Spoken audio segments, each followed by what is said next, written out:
Hello दोस्तों, knowledge up पे आपका स्वागत है। द नॉलेज अप पे आपको आज कंपाउंड इंटरेस्ट का लेक्चर नंबर 4 स्टार्ट करने जा रहे हैं।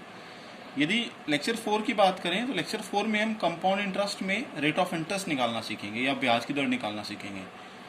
ब्याज की दर स्टूडेंट हमेशा डिपेंड करती है क्वेश्चन में दिए गए टाइम पर। यदि क्वेश्चन में दिया गया टाइम 2 साल है तो जो न्यूमेरिक डिजिट या रुपीज़ क्वेश्चन में जो दिए जाते हैं वो आपको हमेशा स्क्वायर में बनेंगे, और यदि क्वेश्चन में टाइम 3 साल है तो जो न्यूमेरिक डिजिट या रुपीज़ जो आपको क्वेश्चन में दी जाएंगी वो हमेशा क्यूब में बनेंगे।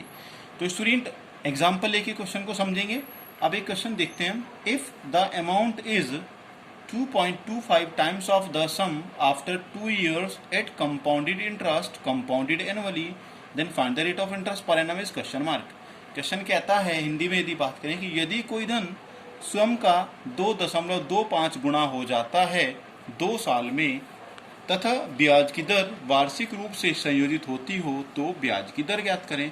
दोबारा समझिए स्टूडेंट क्वेश्चन कहता है कि कोई धन है वो 2 साल में स्वयं का 2.25 गुना हो जाता है, ब्याज की दर ज्ञात करें। तो स्टूडेंट कोई धन है, ये नहीं पता धन क्या है, लेकिन ये जरूर पता है कि 2 साल के बाद वो स्वयं का 2.25 गुना हो जाता है।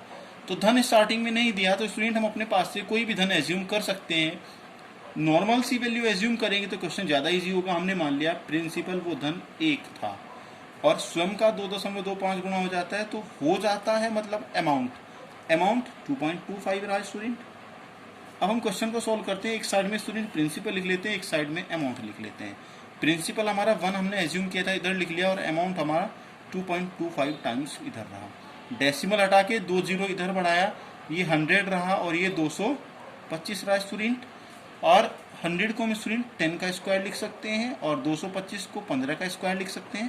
क्यों? क्योंकि हमें क्वेश्चन में टाइम 2 साल था। जब 2 साल टाइम दिया जाएगा तो वैल्यू जरूर किसी ना किसी का स्क्वायर होंगी। स्क्वायर से स्क्वायर को छोड़ दिया हमने, तो ये क्या रहेगा स्टूडेंट 10 से 15। याद रखें हमेशा स्क्वायर या क्यूब को आप कैंसिल कर सकते हैं, छोड़ सकते हैं।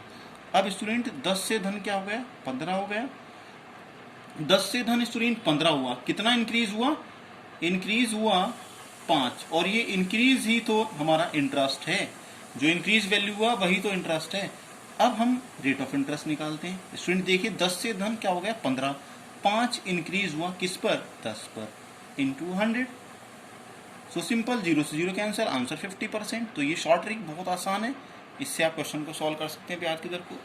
नेक्स्ट क्वेश्चन की अगर बात करें तो नेक्स्ट क्वेश्चन कहता है a sum of 2880 rupees becomes 4500 in 2 years if the interest is being compounded annually then find the rate of interest।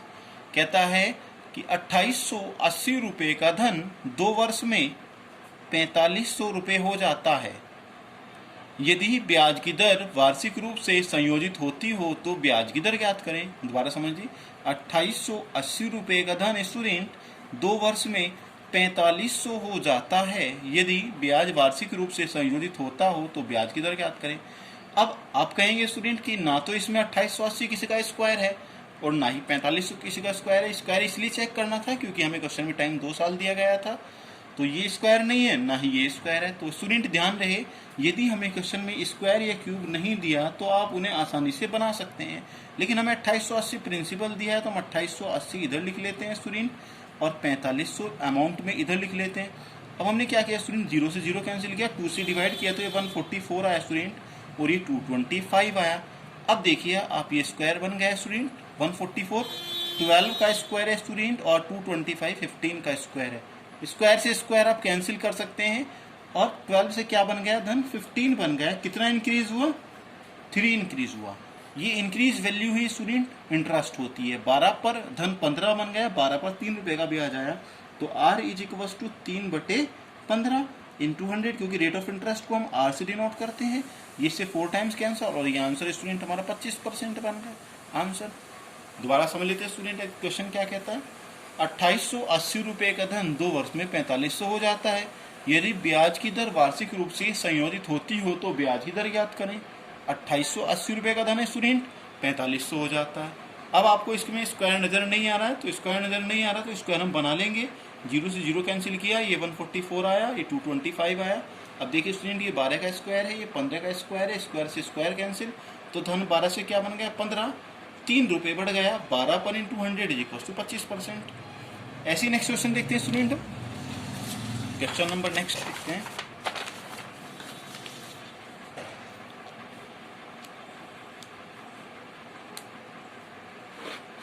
Question कहता है a sum of money becomes 1.72 times itself in 4 years and in 7 years it becomes 2.197 times of itself। कोई धन 1.728 गुना 4 साल में हो जाता है तथा 7 साल में 2.197 गुना हो जाता है। तो क्या करना है स्टूडेंट, इसमें ना तो टाइम 2 साल दिया है ना ही 3 साल दिया है, लेकिन एक वैल्यू दी गई है कि 4 साल में धन 1.728 गुना और 7 साल में धन 2.197 गुना हो जाता है। अब स्टूडेंट दोनों का डिफरेंस देखना है। ऐसे केस में हमने कितना टाइम बना, 3 साल, तो T4 टाइम हम इसमें 3 साल निकाल लेते हैं। हमने दोनों का डिफरेंस लिया तो क्वेश्चन बन गया, अगर हम नॉर्मल लैंग्वेज में बात करें कि 1.728 का धन 3 साल में 2.197 गुना हो जाता है। तो स्टूडेंट इधर प्रिंसिपल लिख लेते हैं, इधर अमाउंट लिख लेते हैं, और ये 1.728 इधर लिखा और 2.197 इधर लिखा। डेसिमल से डेसिमल हटाया, ये 1728 से क्या बन गया स्टूडेंट, 2197 बन गया। अब चूंकि हमें टाइम क्वेश्चन में 3 साल का डिफरेंस नजर आया तो हमें ये वैल्यू देखनी है कि क्या किसी का क्यूब है। 1728 स्टूडेंट 12 का क्यूब होता है और 2197 हमारा 13 का क्यूब होता है। तो हम 12 का क्यूब और ये 13 का क्यूब ले सकते हैं स्टूडेंट। क्यूब से क्यूब हम छोड़ सकते हैं, तो धन 12 से क्या बन गया 13। कितना इंक्रीज हुआ स्टूडेंट, 1 इंक्रीज हुआ। ये एक जो इंक्रीज हुआ यही तो इंटरेस्ट आया, इसका मतलब धन 12 से 13 हो जाता है ब्याज लग के। तो 1 रुपये का ब्याज आया 12 पर into 100 is equals to 25/3%। Answer या 81/3 आप आंसर लिख सकते हैं student.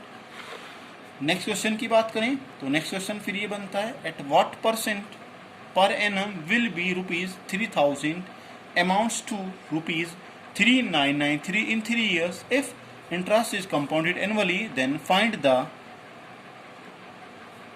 rate of interest। Hindi में क्वेश्चन की बात करें तो क्वेश्चन कहता है कि किस वार्षिक ब्याज की दर से 3000 रुपये का धन 3 साल में 3993 हो जाता है।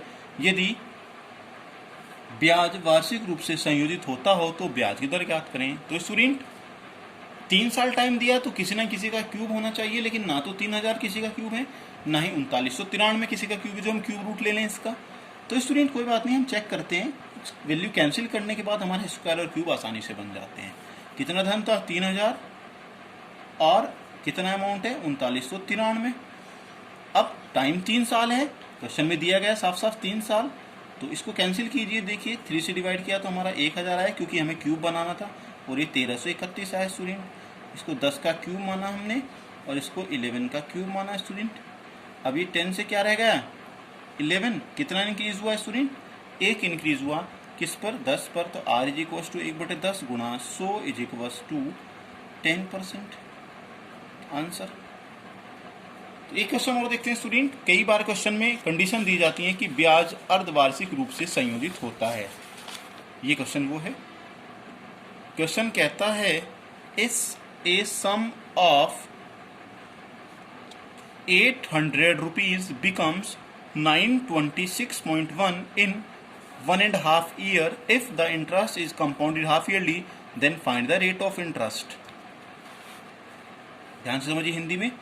800 रुपये का धन 1.5 वर्ष में 926.1 हो जाता है यदि ब्याज की दर अर्धवार्षिक रूप से संयोजित होती हो तो ब्याज की दर ज्ञात करें। स्टूडेंट क्वेश्चन दोबारा समझिए नॉर्मल लैंग्वेज में। 800 रुपये का कोई धन है स्टूडेंट, वो 1.5 वर्ष में 926.1 हो जाता है तथा साथ के साथ एक कंडीशन दी गई है कि ब्याज अर्धवार्षिक रूप से संयोजित होता है।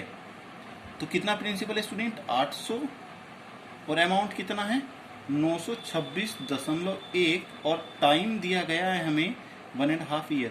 अब स्टूडेंट 1.5 साल में ना तो स्क्वायर बन सकता है ना क्यूब बन सकता है, लेकिन इसके साथ साथ एक कंडीशन हमें दी गई है क्वेश्चन में कि ब्याज अर्धवार्षिक रूप से संयोजित होता है। इसका मतलब 6 महीने के बाद ब्याज पर ब्याज लगने लगता है। तो देख लेते हैं 1.5 साल में कितने 6 महीने होंगे। 6 महीने के 3 होंगे, तो इसको हम क्या करते हैं स्टूडेंट, टाइम को 3 साल मान लेते हैं। हमने 6 महीने का 1 साल एज्यूम कर लिया क्योंकि हमें अर्धवार्षिक कंडीशन दी गई थी, तो टाइम हमारा 3 साल हो गया। क्योंकि 6 महीने की 1 अर्धवार्षिक होती है तो 1.5 साल में 3 अर्धवार्षिक होंगी। अब जब हमारा टाइम 3 साल हो गया तो स्टूडेंट हम 3 साल के लिए क्वेश्चन सॉल्व करते हैं। प्रिंसिपल 800 था, अमाउंट 926.1 था, डेसिमल हटा के हमने 0 इधर बढ़ा लिया, ये 8000 बन गया और ये स्टूडेंट 9261 बन गया। अब चूंकि क्वेश्चन में टाइम 3 साल था तो हमारा ये वैल्यू क्यूब होगा, तो ये 20 का क्यूब हुआ स्टूडेंट और ये 21 का क्यूब हुआ। क्यूब से क्यूब सब कैंसिल किया तो 20 से धन क्या रहेगा 21, तो कितना इंक्रीज हुआ स्टूडेंट 1, तो R1/20 गुणा 100 इज इक्वल टू 5%। लेकिन स्टूडेंट ये आंसर नहीं है, ऑप्शन में ये मिलता है लेकिन ये आंसर गलत होता है। दोबारा समझिए, 20 से धन 21 होगा, 1 इंक्रीज हुआ किस पर, 20 पर, तो 1/20 गुणा 100 इज इक्वल टू 5%। ये स्टूडेंट ऑप्शन में आंसर होता है लेकिन आंसर नहीं होता।